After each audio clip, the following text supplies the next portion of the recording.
Hey everyone, welcome and welcome back to my channel. तो चलिए the waiting alpha का next part शुरू करते हैं। और अगर पार्ट पसंद आए तो लाइक कमेंट जरूर करिएगा और चैनल को भी सब्सक्राइब करना ना भूलें। Let's start the part. एक अंधेरे में डूबा रूम जो दिखने में बहुत शांत लग रहा था, पर उस रूम में चेयर पर बैठा पर्सन जो अपने हाथ में मोबाइल लिए कुछ देख रहा था, उसका मन बिल्कुल भी शांत नहीं था। वो किसी की तस्वीर देख रहा था। इमोशंस की बार उस पर्सन के मन में आई हुई थी। वो अपने मोबाइल में ओपन की हुई पिक को देखकर कहता है, क्यों क्यों तुम उस रूम में उस लड़की को लेकर गए? बचपन से तुम्हें फ्लर्ट करने की आदत है, मैं जानती हूँ, इसलिए मैं तुम्हारे फ्लर्ट करने से इतना हर्ट नहीं होती। पर आज आज क्यों तुमने फ्लर्ट से आगे बढ़ने की कोशिश की? मैं तुम्हें बचपन से इतना प्यार करती हूँ, क्या तुम्हें नहीं दिखता? नहीं, मैं तुम्हें किसी और के साथ नहीं देख सकती, किसी के साथ नहीं। तुम्हें समझ क्यों नहीं आता? क्यों? डैम विंग, क्यों? क्या क्यों? विंग पूछता है, जो अभी अपने फ्रेंड नी हसैन के फ्लैट में आया हुआ था, जहाँ वो अपने दूसरे फ्रेंड शाह सिंह चैन के साथ रहता है, शेयरिंग फ्लैट में। ऐसा नहीं कि वो लोग अलग अलग फ्लैट में नहीं रह सकते, पर उनका फैमिली घर कॉलेज से दूर पड़ता है, इसलिए दोनों दोस्त मिलकर वहाँ फ्लैट में रहते हैं। अकेले रहना बोरिंग हो जाता इसलिए। बाकी अभी शाह सिंह चैन विंग को कहता है, अरे नी हसैन ये पूछना चाह रहा है कि कल तुम उस लड़की को किस करते रुक क्यों गए? हम दोनों ने तो सोचा था कि तुम्हारी तो आज फर्स्ट किस हो ही जाएगी। विंग आई रोल करके सोफे पर लीन होकर कहता है, तुम लोगों को उस गर्ल की वीडियो चाहिए थी ना, उसके बॉयफ्रेंड को दिखाने के लिए, जो कि तुम्हें मैंने दिला दी है, इसलिए इस बात को अब यही खत्म करो। और हाँ, ये लास्ट टाइम है जो इस तरह की शिट में मैं तुम लोगों की हेल्प कर रहा हूँ। इस पर निहा सिंह कहता है, दूर अगर तुम्हारी ये बात कॉलेज में पता चली ना, तो तुम ये जो अपनी प्ले बॉय की इमेज लिए घूमते हो सारी हवा हो जाएगी। शट अप न्यू हुसैन, सब जानते हैं कि मैं गर्ल्स के साथ फ्लर्ट जरूर करता हूँ, लेकिन मैं इन सब चीज़ों में नहीं पड़ता। तभी शिंगचैन पूछता है, सच सच बताना विंग, तुम इतनी सारी क्यूट सेक्सी और लड़कियों से फ्लर्ट करते फिरते हो, वो लड़कियां भी तुम्हारे फ्लर्टिश बिहेवियर पर रिस्पॉन्स करती हैं, तो तुम्हें आज तक किसी लड़की के करीब जाने का मन नहीं किया, उसे इंटीमेटली टच करने का, उसे किस करने का या उनके साथ वो सब करने का? नहीं, हाँ मुझे पसंद है जब वो लोग मेरे फ्लर्ट की वजह से ब्लश करती हैं, पर सच कहूँ तो आज तक मुझे किसी लड़की के लिए वैसी फीलिंग्स नहीं आई। क्या बात कर रहे हो डूड? नी हुसैन इतनी जोर और शॉकिंग वे से ये कहता है, जिससे विंग जो बहुत सीरियसली इस बात पर सोच रहा था, उन पलों को जब भी वो फ्लर्ट करता है, पर उस फ्लर्ट में अट्रैक्शन लव जैसी कोई फीलिंग नहीं होती, वो नी हुसैन की बात से चौंक जाता है और शिंगचैंग भी। इस पर विंग अपने चेस्ट पर हाथ रखकर कहता है, what the hell dude, you literally startled me. Wing my friend, तुझे पता भी है तूने अभी क्या बोला? क्या बोला मैंने? तुम्हें किसी भी लड़की को देखकर ऐसी कोई फीलिंग नहीं आती। विंग अपनी एक आईब्रो रेज करते हुए बोलता है, तो ऐसा तो नहीं कि तुम्हें लड़के पसंद हो? शिनचैन विंग के कंधों के अराउंड अपना एक हाथ रैप करते हुए उससे पूछता है, जिससे विंग उसका हाथ हटाते हुए बोलता है, hell no, I am straight. लेकिन तूने ही तो बोला कि तुम्हें लड़कियों में उस तरह का इंटरेस्ट नहीं। इस पर शिनचैन फिर से बोलता है, यस विंग, तुम्हें एक बार लड़कों के साथ जरूर ट्राई करना चाहिए। विंग कहता है, नो। तभी वो दोनों यूनिसन में कहते हैं, यस। और अगले ही पल विंग खुद को एक गे क्लब में पाता है, जहाँ बहुत हॉट सेक्सी लड़के आए हुए थे। कुछ मेकआउट कर रहे थे, कुछ डांस, कुछ ड्रिंक्स, कुछ फ्लर्ट्स। विंग और उसके फ्रेंड्स भी एक साइड बैठे हुए ड्रिंक कर रहे थे। तभी शिनचैन और नी हुसैन डांस करने चले जाते हैं, ये कहकर कि वो यहाँ पर ही रहे और लड़कों के साथ फ्लर्ट करने की कोशिश करे और खुद को समझे।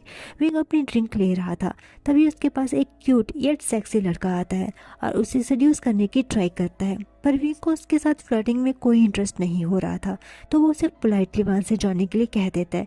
ऐसे ही काफ़ी सारे लड़के विंग के पास आते हैं। अब विंग बहुत इरिटेट फील करने लगा था, और विंग के लिए हद तो तब हो गई जब एक लड़का आकर डायरेक्टली उसकी लैप में बैठ जाता है, जिसके रिफ्लेक्शन में विंग उसे धक्का दे देता है, जिस कारण वो वहीं नीचे गिर जाता है।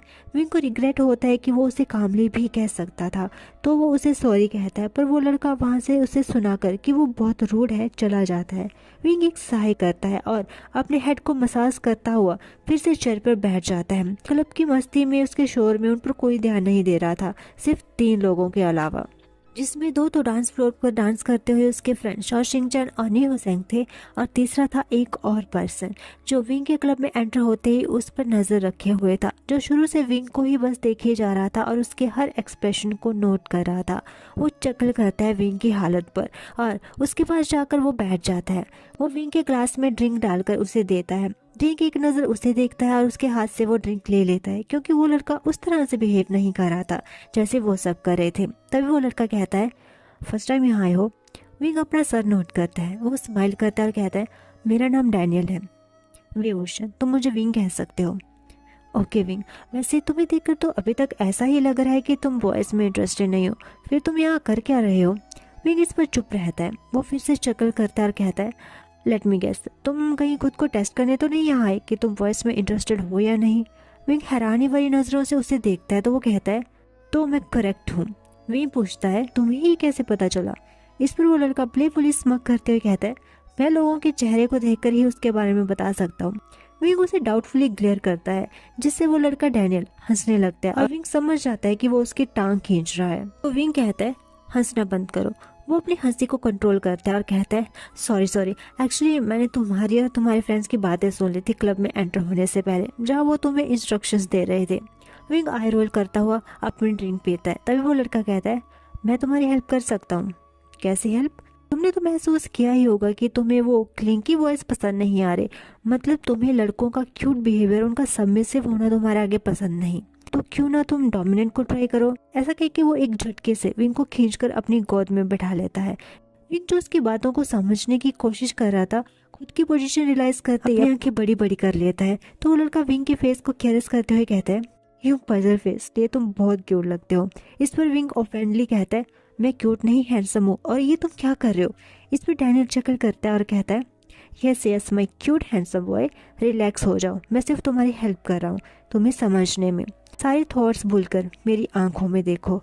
विंग थोड़ा रिलैक्स होने की ट्राई करता है और उसे देखता है। डैनियल और विंग दोनों एक दूसरे की आंखों में देख रहे थे, पर जैसे जैसे डैनियल विंग के फेस के करीब आ रहा था, विंग अपनी अनकंफर्टनेस जो कि दबाने की पूरी कोशिश कर रहा था वो बढ़ती ही जा रही थी, और विंग अनकॉन्शियस अपना फेस पीछे की ओर ले रहा था। पर डैनियल उसके सर के पीछे हाथ रख लेता है और अपना फेस विंग के फेस के बहुत करीब ले आता है। लेकिन तभी विंग और ज्यादा बर्दाश्त नहीं कर पाता और वॉमिट कर देता है। डैनियल शॉकिंगली विंग को ही देख रहा था। अगले पल तीनों फ्रेंड फिर से नीहू-सेंग और शिंग-चैन के शेयरिंग अपार्टमेंट में सोफे पर बाहें फैलाकर बैठे थे। नीहू-सेंग कहता है, थैंक गॉड वो लड़का काम और समझदार था, वरना उसकी जगह कोई और होता तो मैं सोच भी नहीं सकता कि वो विंग का क्या हाल करता। विंग सही करता और कहता है, राइट, अगर और कोई होता तो वो यही समझता कि मैं गे से डिस्गस्ट फील करता हूँ, जो कि बिल्कुल भी सच नहीं है। मैं उनकी रिस्पेक्ट करता हूँ। इसमें शिंग-चैन कहता है, डोंट वरी, हम जानते हैं, इसीलिए तो मैं तुम्हारा दोस्त हूँ, और वो भी अच्छा पर्सन था जिसने तुम्हारी बात समझ ली। पर चलो, इसी बीच ये तो साबित हुआ कि तुम 110% बॉयज में इंटरेस्टेड नहीं हो। पर फिर तुम्हारी प्रॉब्लम क्या है? बॉयज का तो हमने खुद देख लिया, पर जब गर्ल्स के करीब तुम जाते हो तब तो श्योरली तुम डिस्गस्ट नहीं फील करते। हाँ, मैं डिस्गस्ट फील नहीं करता, पर मुझे मेरा मन जैसे मना करता है। ऐसा लगता है कोई अनजाने सी चीज़ कुछ मुझे रोक रहा हो। एक अननोन सी फीलिंग मेरे दिल में आती है। Oh my God! नीहू-सेंग फिर से चिल्लाता है और दोनों फ्रेंड फिर से अपने हर्ट पर हाथ रखकर उसे देखते हैं, और अगले पल विंग खुद को एक केव जैसी जगह पर पाता है, जहाँ पर आगे एक बाबा के कपड़ों में इंसान हाथ में कुछ झाड़ फूक का सामान लेकर खड़ा था, और विंग को उसके 4 चेलों ने पकड़ा हुआ था। वो बाबा विंग को धुआं लगाता है और एक छड़ी से विंग को मारकर पूछता है, सुन भटकती आत्मा, तू इस शरीर को छोड़ेगी या नहीं? विंग जो पहले बहुत समझाता है कि वो विंग है ना कि उस पर वश की हुई कोई आत्मा, पर कुछ टाइम बाद जब वो बाबा स्टिक उठाता है तो विंग डर के मारे एक्टिंग करता है, जिससे वो समझते हैं कि विंग से आत्मा चली गई, और उनको फीस देकर वो तीनों दोस्त बाहर आ जाते हैं। नीहू-सेंग विंग की गर्दन के अराउंड आर्म रैप करके बोलता है, देखा, मैंने तुम्हारी प्रॉब्लम सॉल्व करवा दी ना। विंग नीहू-सेंग को नॉट सो स्वीट स्माइल देता है और अपने दोनों फ्रेंड्स को बहुत मारता है। शिंग-चैन को इसलिए क्योंकि उसने भी नीहू-सेंग की इस बेवकूफ़ी में उसका साथ दिया, कुछ अपोज नहीं किया। अगले पल तीनों लोग सेम फ्लैट में सोफे पर लीन होकर हाथ फैलाकर टूटी फूटी हालत लिए बैठे थे। उसके बाद नीहू-सेंग बोलता है, तुम्हारे अंदर तो कोई प्रॉब्लम नहीं है यार, फिर क्यों? ओह होली शिट! लेकिन तभी शिन-चैन और विंग एक साथ नीहू-सेंग को घूर के देखते हुए कहते हैं, अब क्या?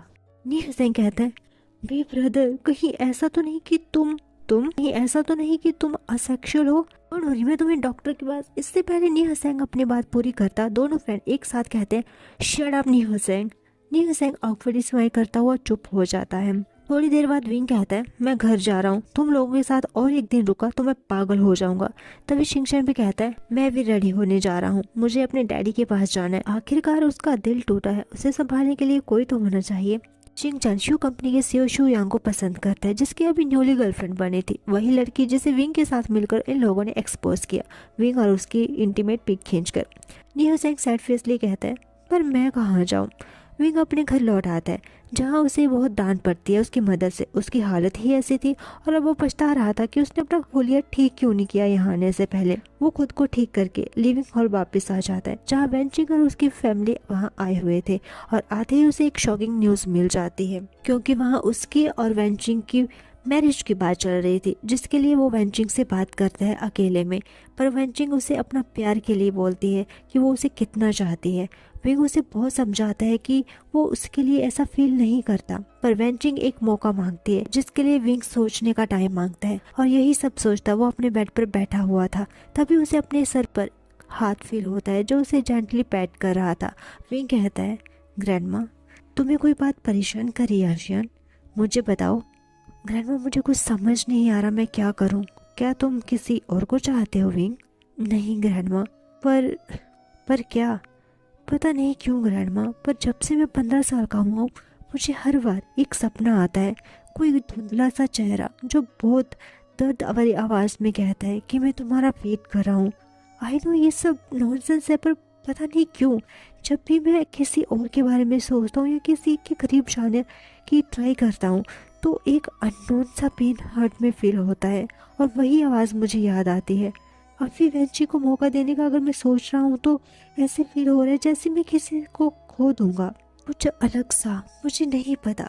शांत शांत हो जाओ, ज़्यादा मत सोचो और आराम से सो जाओ, सब ठीक हो जाएगा। तभी विंग जिसकी आंखों में आंसू आ गए थे और उसकी ग्रैंडमा जिसका हाथ उसके गाल पर रखा हुआ था उस पर अपना हाथ रखते हुए पूछता है, सब ठीक हो जाएगा ना? उसकी ग्रैंडमा एक एश्योरेंस वाली स्माइल उसे देती है और विंग बेड पर लेटकर सो जाता है और उसकी ग्रैंडमा उसके बालों को केयर्स करती रहती है तब जब तक वो सो नहीं गया। ग्रैंडमा कहती है, चिंता मत करो, अब सब ठीक हो जाएगा। वहीं दूसरी ओर कल्टीवेशन वर्ल्ड में आज फिर से 5 बड़े क्लैंस की मीटिंग थी जहां पर उनके सेक्ट लीडर और उनके डोमिनेंट अल्फा बेटे आए हुए थे। जिन क्वेश्चन कहता है, आप सबको मैं इस अचानक से मीटिंग का रीज़न बता देता हूँ। लैन क्लैन लीडर, ये मीटिंग आपके नेफ्यू सबमिसिव अल्फा लान वांगजी की वजह से रखी गई है। वांगजी का नाम सुनते ही शिचैन की मुट्ठी टाइट हो जाती है और वो समझ जाता है कि कुछ ठीक नहीं होने वाला। लैंड सेक्ट लीडर के एक्सप्रेशन में कोई चेंज नहीं आता। जिन क्वेश्चन अपनी बात कंटिन्यू करते हुए कहता है, आप तो जानते ही होंगे कि हमारे यहाँ रूल है, अगर किसी को उसका मेट रिजेक्ट कर देता है तो उसे दूसरे मेट को अपनाना पड़ता है। लेकिन हम जानते हैं कि वांगजी को उसका मेट अब तक नहीं मिला, लेकिन आप भी जानते हैं कि इस चीज़ को अब 4 साल हो गए हैं और ऐसा आज तक किसी के साथ नहीं हुआ। इसलिए अब वांगजी के मेट का वेट हम नहीं कर सकते क्योंकि उसकी वजह से क्लैंस के आपसी रिश्तों में मनमुटाव आ रहा है। इसीलिए इस कल्टीवेशन वर्ल्ड की शांति बनाए रखने के लिए अब वांगजी को दूसरा मेट चुनना ही होगा और मुझे लगता है कि यहाँ पर सभी लोग मेरी बात से एग्री करेंगे। इस पर सभी लोग जिन क्वेश्चन से सहमत होते हैं। लैंचन कहते, लेकिन वांगजी इसके लिए नहीं मान रहा। इस पर गुजिन क्वेश्चन कहता है, फिर उसे ज़बरदस्ती मनवाना होगा क्योंकि वो हमारे वर्ल्ड के विनाश का कारण बन रहा है। जिस पर सभी एक साथ सेम चीज़ बोलने लगते हैं। लैंचन कहता है, ठीक है, अगर वांगजी मान जाए तो सही, वरना हमें दूसरा रास्ता अपनाना होगा। तो जिन क्वेश्चन कहता है, हम आपको 15 दिन का टाइम देते हैं, अगर वांगजी मान जाए तो जो भी अल्फा वांगजी को क्लेम करना चाहता है वो आपस में युद्ध करके जीत लेंगे, पर अगर वांगजी नहीं मानता तो वांगजी को अल्फाज के साथ लड़ना होगा और फिर जो जो अल्फा उसे हराएगा हर अल्फा को उसे अपनाना होगा। शिनचैन अपनी आंखें बंद कर देता और लैंचैन की बात मानकर वहां से वापस आ जाते हैं लैन क्लैन। जिन क्वेश्चन और वेंचाओ एक दूसरे को देखकर एक डर्टी स्मग करते हैं। हे गाइस, आज के लिए बस इतना ही, मिलते हैं नेक्स्ट पार्ट में, तब तक के लिए बाय बाय, टेक केयर।